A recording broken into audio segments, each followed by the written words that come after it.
because I'm never going to be discouraged from teaching and all this stuff. But it's very, very how should we say, it's sort of like, what? What? You know? When you see that kind of stuff from people who've been doing it for 30 years. Like this guy I saw the other day, long time macro, I'm not going to mention his name. He's a complete and utter wreck, physical wreck. Being in the hospital, this, that, and the other, telling me the whole story. And he's been in macro wreck longer than I have. And I'm saying, what the hell are you doing going to hospital? Why can't you do your work on yourself? What did he say? I didn't ask him that. Oh, you were thinking that. I was gonna, actually, I got to the point when I was talking to him, or actually I didn't talk to him at all, he just laid this stuff on me. And I was looking at him, and he just got married again. Oh, yes. And I said, I gotta get him with his wife. And I gotta tell him what I'm gonna tell him when she's there. Because he needs serious work done on himself. But he just left and I never saw him again. Boy, but there's quite a few macrobiotic teachers and counselors who've been taking drugs for many years. Yeah. Really? Two, Carrie Loeb. Yeah. And Bob Ligon. Yeah. Both of them. What kind of drugs? Hard drugs. Pharmaceutical. Pharmacists. I mean, and not for short periods, for years and years and years. Yeah, decades. they've also been taking cocaine and that kind of stuff. Ligon would confess to his cocaine habit, didn't he? Yeah. Right. In public, right? I'm not. Yeah. No, he told everybody, I think, at camp. Wow. Well, we have an opportunity to ask you a couple of questions. Because I know you have your lecture to present, but I want you to ask as many anxious questions to as ask you the want. question. What? I'm wanting to get this question before you. Go for it. It relates to the karma and everything we've ever done in our lifetimes, right? And when you said that, I flashed back in the beginning of the lecture. When I was about 11 years old, or 12, I was babysitting. Do we need some more light? Oh, we don't need light. It's nice. No, I'm talking about for the camera. Oh, for No, the it's camera. okay. Is it? It's pretty good, yeah. So I was babysitting, and I remember I was still a child myself. I was 11 or 10 or 11, and the rule was you can't fall asleep while you're babysitting. You have to stay up till the parents come back. And I was in charge of this very young baby. I don't know, 9 months old or something, maybe 10 or 12 months old. But anyway, the baby was fussing. And I was really tired. And I remember the baby, I guess, wanted her parents. And I was like, tried everything I could, like go to sleep, sing, get the child to sleep. But she was really like agitated and started crying. And I remember as a child, I got so frustrated, I kind of shook her. I said, please be quiet. And it made her cry more and more and more. And then her parents came home and she was like, totally lit up. Her face was red. She was crying and crying and crying. And I was like, I don't know. And I thought back to that, there's a child that, I don't know how instrumental my frustration was in causing her to cry more. I didn't shake her hard, but I just was like, please be quiet, and I'm thinking that, that's going to be some karma that's going to come back. How could I fix that now? But you were a child. But you were a 10 or child. 11, I don't know, I wasn't... Yeah, but the thing is, do you know the child today? No. No contact with that family.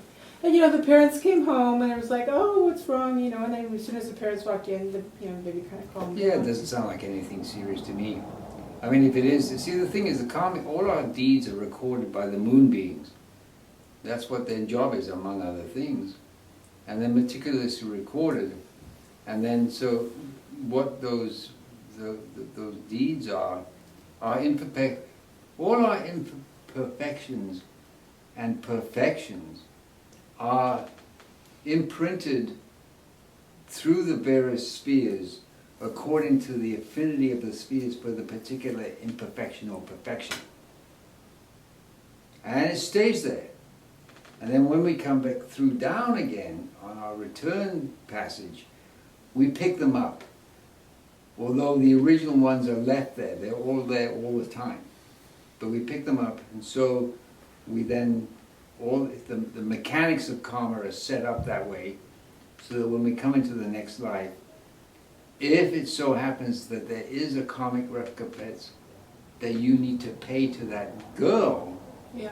you will meet her and you will have an occasion to make up for the. Yeah, it's not my nature to be hostile. I just remember at the time, I was like fatigued and frustrated myself. But you see, the point is, it'll be taken care of by karma. You don't have to worry about it. Oh, okay. You know. I mean, the child's okay. I mean, The as point soon as about her parents karma walked is- in, she was The calmed point down. about karma is eminently fair. It's eminently fair and it's totally just, and nobody can escape it. With You karma. can't. You can't Yeah. escape it. You can't bribe yourself out of it, and you can't have a lawyer get you off. Yeah, And, yeah, you know, yeah, yeah. And if you really believe in karma, then you don't see what a lot of people see today as injustice, right? Right. Political protests and Yeah. no one's being treated correctly because karma takes care of it all in the end. In the The bigger thing is, you picture. don't have to get angry like I used to do before I really understood what karma was all about. Because all these injustices have been done by the Kissingers and the Cheneys and the Bushes and Rothschilds. whatever. All those people, they will have to answer for their actions. And there's no way they can get around it. You know, in other words, karma will just take care of it. And Christ made that very clear in the Bible, in the Gospels, where there was that occasion where that woman had been caught committing adultery, and they hauled her out and were going to stone her to death. And Christ showed up and he stopped them and said, "Who among you is without sin?" I like that one. Yeah, it's a good Right? one. And they all Yeah. slunk away with their tails between their legs. Yeah. And then he took the woman by the hand and sat her down. And he drew a line in the sand. And he said, "Go now and sin no more." The line in the sand is the karmic consequences of whatever happened would take care of it. What That's about what, something like abortion or something like that? If a person, you know, I mean, is that a great sin? I mean, is that murder, you know, I mean, it's a great sin, obviously, when you consider what I just told you tonight. but I mean, how could you fix that? I mean, in the karmic world, I mean, You will meet up with the soul that you didn't allow to be born. Yeah, you can't fix it. It's gonna be Yeah. fixed for you. oh. The karma will take care of it. So in this passage, some of us are allowed to go up to this ethereal or astral place, but we have to work through our karma on the way up there, or it's all gonna come back to us and, No, as I said, we deposit all our perfections and imperfections on the way on the expansion journey. And we pass through the sphere of Mercury and Mars and Sun and so forth. And that, the whole purpose of doing that is to, if we prepare ourselves properly, is to strengthen our etheric bodies and strengthen our astral bodies, so that when we come back into this life, we will be better, stronger human beings. But on that return journey, we pick up all our perfections and imperfections, and they're imprinted in our souls, so that it's astral body, so that when we come into the next life, we have the impulses within us that will take us to the situations we need to be taken to in order to do it morally or balance, differently. right, in Okay. order to make amends for our misdeeds. Exactly, okay, that's, I understand now. Right. And so the next question is, once you finally do make amends, right? Right. What's the next step? You become a better human being. You maybe help others? But don't most of us repeat them? That's a possibility, for sure. But you know, there's only, I mean, the point is, who is this guy here? I thought, Maybe it's my friend. The black guy? Yeah. Yeah. He came to pick me up. Okay. Sorry. Oh. So, the thing is, hopefully you don't repeat them, Oh. you know? Yeah. So that we basically make balance for our misdeeds, right? Because we're all developing spiritually all the time. It's whether we're doing it consciously or unconsciously, and which makes a huge difference, obviously.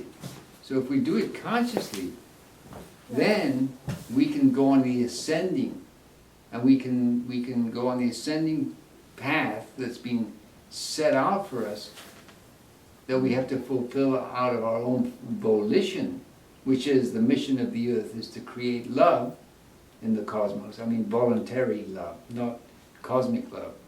You know, a free deed given by one free and human, independent human being. Love is only possible between a free and independent human being to another. So we have to become free and independent, and we can only do that through developing ourselves spiritually. Otherwise, what people call love has nothing to do with love today. I mean, come on. It's obviously not the case. I mean, we're a culture which the heart has been ripped out. There's no compassion in this culture. I mean, everybody talks about it, but that's not the way that it manifests. Otherwise, we wouldn't have all this utter nonsense going on, you know, where we compete with each other and we're always trying to get the better of one another. We're always trying to put one over. We're always trying to be richer. We're always trying to be sexier. I mean, come on. Whatever it is, you know. So, anyway, what's happened? Let's continue here. 175 here. Is that right? Yes, 175. Okay, let's go. The spiritual investigator is confronted by a shattering experience when he turns his spiritual gaze to souls who have died prematurely in the flower of youth, either as a result of illness, misfortune, or hardship during their lifetime. There are many such destinies. The seer beholds a vast expanse of illness and death, wholly governed by certain evil spirits, entities who bring disease and death down to earth. If one now seeks to trace the course of existence of those souls who lacked consciousness, see, this is another quality we have, conscientiousness. This is another quality we have to develop while we're here. Who lack conscience on earth, one finds they were forced to become the servants of the evil spirits of death and disease who bring about premature death and great misfortune. This is the connection. So if we lack conscientiousness, we lack conscience, we become the servants of evil Ahrimanic spirits whose task is to bring death and misfortune and premature illness to those people on earth at that time. Life only becomes comprehensible when one considers the total picture and not merely the small segment between birth and death. Because remember, we only spend approximately 80 to 100 years if we're relatively healthy and we haven't suffered any misfortune, whereas we spend approximately 1,000 years between death and rebirth. Oh, really? Wow. Always? That's the average. Mm, Wow, it That's takes a so long- long to come a back. long time. Really? 1,000 years. Not a No, lot it's of- average. It can be as long as 2,000 and it can be as short as 400. And do we always have to come back here? Right, until it's, Always? right. Until there's no earth. See, the earth is not always going to be a physical body. Okay? I mean, it's not going to do that. We're in the fifth epoch. Let me see. We're in the fifth post-Atlantean culture. Let's see the epochs. What are the epochs? Polarian, Hyperborean, Lemurian, Atlantean, post-Atlantean, which is the one we're in, and there's 2 more epochs after that. And each of those epochs have 7 cultures, and each culture is 2,160 years. But what's happened is that in the beginning phase, from the Polarian to the post-Atlantean, meaning when the